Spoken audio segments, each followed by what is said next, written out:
Pete Shmigel is an Australian of Ukrainian heritage, an Australian American of Ukrainian heritage from Sydney, but we've caught up with him previously where he's been trying to drum up support in Australia, in the US, and helping out with aid efforts in neighbouring Poland. For the last little while, he's been in Ukraine trying to help out the locals, and he's been reporting on the war effort. He joins us now live from Kyiv. Good to talk to you, Pete.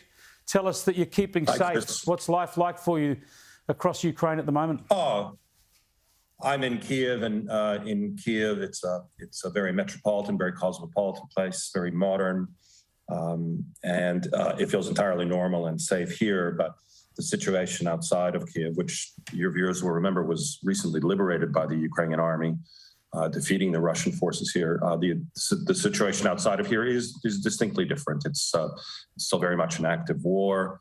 And it's a war that's shifting in its nature, as the CNN piece indicated. Yeah, it's extraordinary to see from your posts how normal life can be in Kyiv at the moment and other parts of Ukraine while the war rages on elsewhere.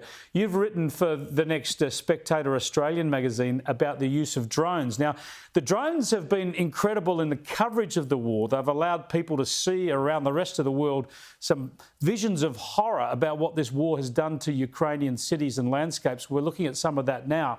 So that's been powerful in itself. But you've written about, of course, the more lethal use of drones, where the Ukrainians in particular have been able to use them to take out Russian installations.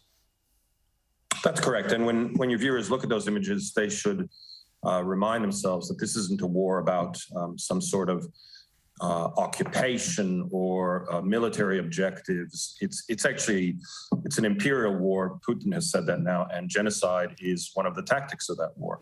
So what do you do when you're confronted with that, an overwhelming firepower? So what the Ukrainians have done is they've counted on mobility and technological innovation and autonomy. And one of the ways that comes together is, I was admitted into a cyber bunker in eastern Ukraine, not probably the first journalist to get into one of these. And I saw how the drones are used to track all of the Russians' military hardware across hundreds and hundreds of square kilometers, all on maps, on screens, including those indicated in a pink kind of color that says these are the ones that are waiting for the howitzers to arrive.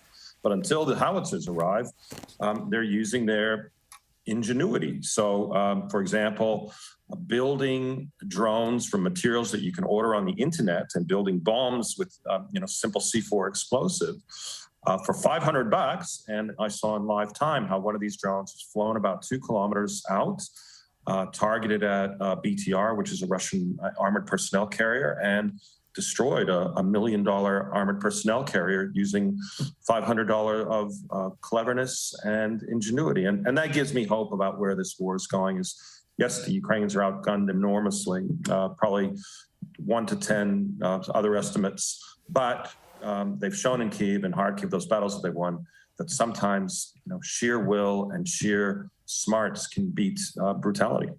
What is the end point, Pete, at the moment? Is it to eradicate, push Russia back from every inch of Ukrainian territory, or do you think that in the east of the country, where Russia has been present for many, many years, that there may be a continuing stalemate there?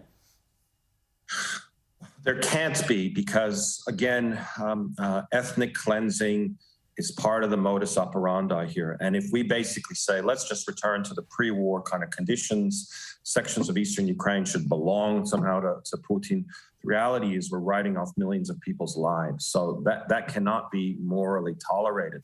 I think the West has to come to grips with the fact that this isn't a war about defending Ukraine against Putin.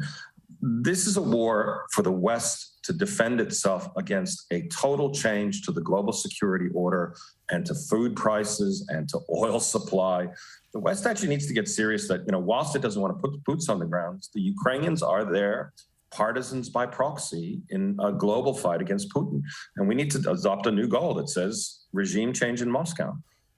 Yeah, it's about the defence of the sanctity, if you like, of the autonomous sovereign state as well. So it's important to all of us. I admire your work, Pete, and thanks for keeping us up to date, and stay safe. And congratulations to your mother. There's nothing better than being a teacher. How good's that? Thanks, Peter. Thanks so much. Pete Shmigel there in Kyiv, in Ukraine. passing on congrats to my mum. What a ripper bloke. And we've got to keep an eye on Ukraine, because those people are really putting up with hell and fighting back against an evil invader.